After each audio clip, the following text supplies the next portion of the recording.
जय हिंद। अभी पढ़ेंगे हम राष्ट्रपति की आपातकालीन शक्तियाँ के बारे में, मतलब भारत के राष्ट्रपति के पास जो है कितने प्रकार के राष्ट्रीय आपातकालीन शक्तियाँ हैं, और साथ में यह भी देखेंगे इसका समाप्ति कब होगा, इसका जो है हमारे देश पर प्रभाव क्या पड़ेगा, और साथ में यह भी देखेंगे है राष्ट्रीय आपातकालीन शक्तियाँ का मतलब राष्ट्रपति की आपातकालीन शक्ति के में क्या क्या बदलाव हुआ था, और साथ में यह भी देखेंगे जो है यह कब कब लागू हुआ था, किस प्रधानमंत्री के टाइम पर लागू हुआ था, इसका दुरुपयोग जो है कौन से प्रधानमंत्री किया था, और यह क्यों लागू हुआ था, वो सारे के बारे में डिटेल में समझेंगे। और साथ में यह भी देखेंगे जो है सबसे लंबा आपातकाल जो है कब जारी हुआ था, मतलब कौन सा आपातकाल तो सबसे लंबा था, तो वो सारे के बारे में हम इस वीडियो के माध्यम से अभी देखते हैं। तो सबसे पहले जो है यहाँ पर राष्ट्रीय आपात, मतलब 3 प्रकार के हमारे देश में जो है राष्ट्रपति को जो है 3 प्रकार के आपातकालीन शक्तियां प्राप्त है। सबसे पहला है राष्ट्रीय आपात, इसका चर्चा जो है आर्टिकल 352 में किया गया है। फिर जो है राष्ट्रपति शासन, इसका जो चर्चा है वो आर्टिकल 356 में है। फिर है वित्तीय आपात, इसका चर्चा जो है आर्टिकल 360 में है। तो यानी कि राष्ट्रपति के पास जो है हमारे भारत में जो है वो आपातकालीन शक्तियां 3 प्रकार के हैं। तो यहाँ पर समझेंगे हम अभी राष्ट्रीय आपात के बारे में, यानी कि आर्टिकल 352 के बारे में।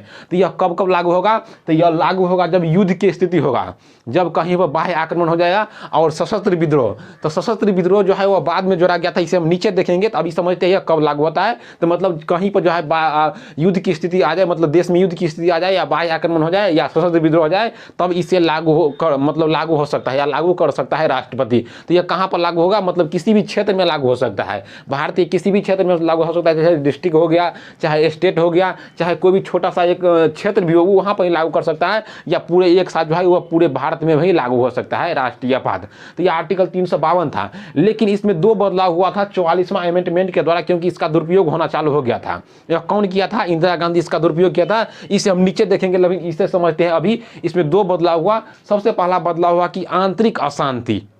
आंतरिक अशांति क्या है कि आंतरिक अशांति की जगह पर जो है सशस्त्र विद्रोह जोड़ दिया। सशस्त्र विद्रोह क्या है, अगर देश में शस्त्र के साथ विद्रोह हो गया, मतलब सरकार के प्रति शस्त्र के साथ अगर विद्रोह कर रहा है, तो वो क्या हो गया, सशस्त्र विद्रोह। या आपस में शस्त्र के साथ जो है लड़ाई हो रहा है, मतलब मार हो रहा है, तो वो क्या हुआ, सशस्त्र विद्रोह। लेकिन यहाँ पर पहले क्या था कि आंतरिक अशांति। आंतरिक अशांति क्या है, जैसे अभी जो NTPC का प्रोटेस्ट चल रहा है, तो उसके आधार पर भी आंतरिक अशांति बता दे रहा था। जैसे किसान आंदोलन चल रहा था 2020 में, तो उसके आधार भी आंतरिक अशांति के जगह पर बता करके जो है राष्ट्रीय आपात लगा दे रहा था, इसका दुरुपयोग होने लगा था। इसीलिए जो है आंतरिक अशांति के जगह पर जो है सशस्त्र विद्रोह कर दिया। मतलब जब तक शस्त्र के साथ विरोध नहीं होगा, तो उसके आधार पर जो है राष्ट्रीय आपात आप नहीं लगा सकते हैं। तो इसका दुरुपयोग क्यों हुआ था, देखिए इंदिरा गांधी इसका दुरुपयोग किया था। जयप्रकाश जो है एक जो उस समय था, वो एक तरह से गांधीवादी आंदोलन कर रहा था, मतलब पूरा शांतिपूर्ण आंदोलन कर रहा था। और इंदिरा गांधी बता दिया कि देश में जो है आंतरिक अशांति जग रहा है इस आंदोलन से, इसीलिए जो है उस समय जो है 1975 में जो है इंदिरा गांधी यहाँ पर राष्ट्रीय आपात लगा दिया था। तो इसीलिए इसका दुरुपयोग होने लगा था, इसीलिए जो है इसमें आंतरिक अशांति के जगह पर जो है सशस्त्र विद्रोह कर दिया था। और दूसरा जो है कैबिनेट मंत्री की लिखित सलाह जरूरी है। जब इंदिरा गांधी जो आपातकालीन शक्ति लगाया था, तो उस समय जो है बिना किसी मंत्रिमंडल के पूछे जो है उसे लगा दिया था। बाद में जो है इसका परामर्श हुआ था। तो इसीलिए जो है अब राष्ट्रीय आपात अगर लगाएगा राष्ट्रपति, तो उसे कैबिनेट मंत्री की लिखित सलाह जरूरी है, मतलब लिखित जो है वह सलाह लेना जरूरी है। तो ये 2 बदलाव हुआ था इसमें। और आगे देखते हैं क्या कह रहा है। अगर राष्ट्रीय आपात जो है उसे जो है लोकसभा राज्यसभा से, देखिए संसद के दोनों सदन लोकसभा राज्यसभा से इसे विशेष बहुमत से जो पारित कर देता है, तो यह 6 महीना के लिए आगे बढ़ जाएगा, विशेष बहुमत से आगे कर देगा। देखिए जब से लागू होगा तब से इसे 6 महीना के लिए लागू मतलब आगे बढ़ जाएगा। अगर लोकसभा से भी इसे पारित हो जाएगा, राज्यसभा से इसे पारित कर देगा, तो इसे जो है 6 महीना के लिए आगे बढ़ जाएगा। लेकिन कब तक, कितने दिन के अंदर में, तो इसे 30 दिन के अंदर में जो है राज्यसभा और लोकसभा से इसे पारित करना पड़ेगा, तब जो है यह मतलब आगे 6 महीना के लिए बढ़ेगा। अब इतना समझिए, यहाँ पे एक क्वेश्चन बन जाता है कि अगर राष्ट्रपति जो है राष्ट्रीय आपात लगाता है, तो वह कितने दिनों तक लागू रहेगा, तो वह केवल 30 दिनों तक लागू रहता है। यहाँ पर देखिए क्वेश्चन बन जाता है कि अगर राष्ट्रपति राष्ट्रीय आपात लगाता है, तो वह केवल 30 दिनों तक लागू रहता है। लेकिन यहीं पर जो है 30 दिनों के अंदर संसद के दोनों सदन यानी कि लोकसभा और राज्यसभा से पारित जो हो जाता है, तो यह जो बढ़कर जो है 6 माह हो जाता है, यही बढ़कर। तो लोकसभा राज्यसभा से जो अगर पारित हो जाएगा, तो यह 6 महीना के लिए आगे बढ़ जाता है। लेकिन यहाँ पे एक और क्वेश्चन बन जाता है कि मान लीजिए अगर लोकसभा भंग रहे उस समय, तो क्या होगा, लोकसभा भंग रहे या राष्ट्रपति से इनकार कर दे, मतलब वापस लेने से, तब क्या होगा। तो इसे हम आगे अभी देखते हैं।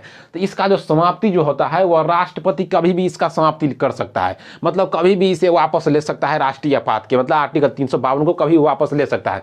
मान लीजिए राष्ट्रीय आपात लगा है, किसी कारण से वो 10 दिन में समाप्त हो जाता है, तो राष्ट्रीय आपात का पावर कितना है राष्ट्रपति का खुद का, तो उसका 30 दिन का पावर है, लेकिन वो 10 दिन में ही वापस ले सकता है, वो 4 दिन में ही वापस ले सकता है, और वो 6 दिन में वापस ले सकता है, और वो 5 महीने में ही वापस ले सकता है, क्योंकि 5 महीने के लिए लेकिन लोकसभा राज्यसभा से पारित करना पड़ेगा। लेकिन अगर 1 साल के लिए लगाना पड़े तो तब फिर से जो है लोकसभा राज्यसभा में जो है पारित करके विशेष बहुमत से इसे फिर से जो है 6 महीना के लिए बढ़ाना पड़ेगा। मतलब क्या 6 महीना करके जो है इसे बढ़ाना पड़ेगा। ठीक है, इतना समझ लिए कि यह जो है मतलब 2 दिन में वापस ले सकते हैं, 4 दिन में वापस लिया जा सकता है, और साल भर के भी बाद वापस लिया जा सकता है, मतलब कितनों दिन के लिए इसे लगा सकता है। इतना समझ लिए।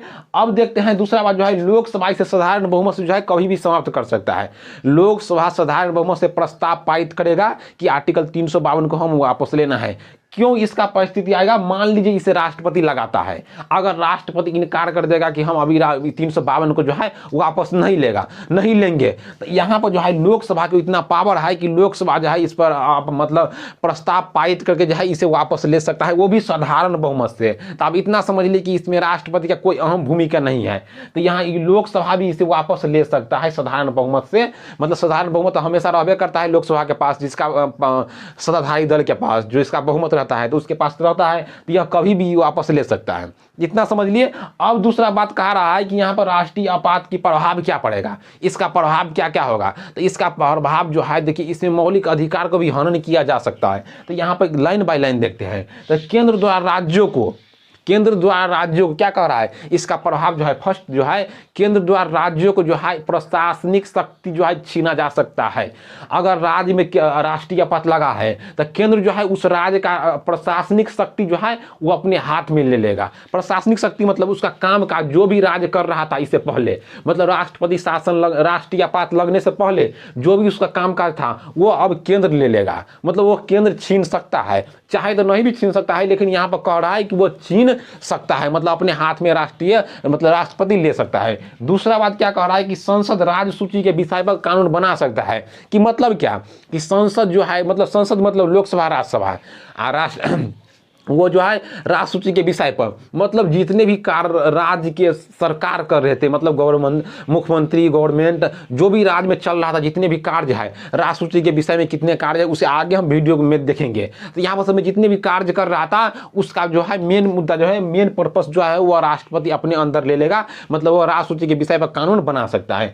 तीसरा बात का क्या कह रहा है कि संघात्मक व्यवस्था जो है एकात्मक बन जाता है। यहाँ पर पढ़ लीजिए टॉपिक क्या है कि इसका प्रभाव क्या होगा।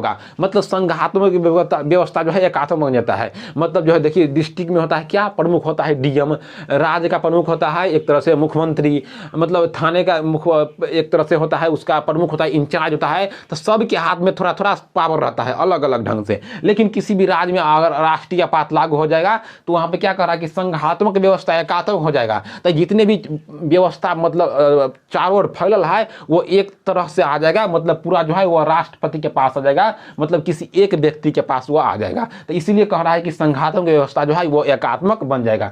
दूसरा क्या कह रहा है कि मौलिक अधिकार को जो है हनन हो सकता है। यहाँ पर देखिए अगर राष्ट्रीय आपात लगेगा तो जो हमारा जितना भी मौलिक अधिकार है वो समाप्त हो जाएगा, सिवाय आर्टिकल 20 और 21 को छोड़कर, सिवाय आर्टिकल 20 और 21 को छोड़कर जो है सारा मौलिक अधिकार इसे यहाँ पर जो है वो समाप्त हो जाएगा।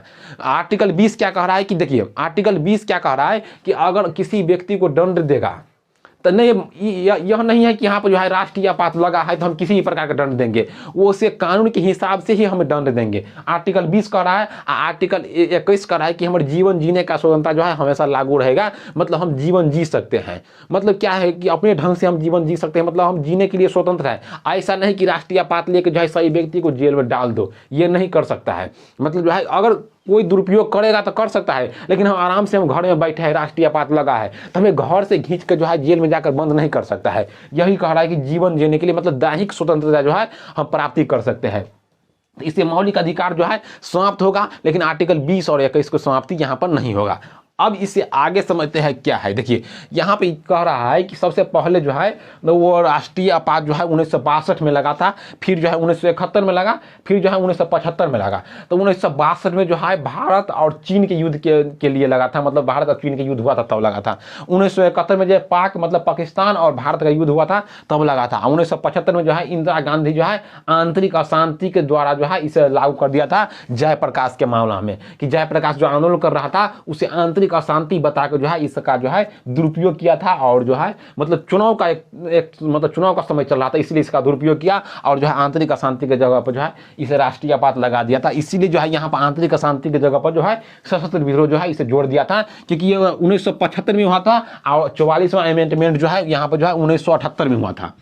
1978 में हुआ था 44वां अमेंडमेंट। तो इसीलिए जो है 1975 में इसका दुरुपयोग देखा, तो इसीलिए जो है 1978 में जाकर इसमें 2 बदलाव कर दिया। कैबिनेट मंत्री की लिखित सलाह जरूरी है और इसमें आंतरिक अशांति की जगह जो है सशस्त्र विद्रोह होना जरूरी है। तो इतना हम समझ लिए। अब इसके बाद देखेंगे यहाँ पर 3 प्रकार की आपातकालीन शक्तियाँ था। तो यहाँ वीडियो बहुत ज़्यादा लंबा हो जाएगा, इसलिए हम अभी समझे थे यहाँ इस वीडियो में राष्ट्रीय आपात यानी कि आर्टिकल 352। अगले वीडियो में हम जस्ट अभी देखेंगे आर्टिकल 356 के बारे में, फिर देखेंगे आर्टिकल 360 के बारे में। Thank you for watching this video.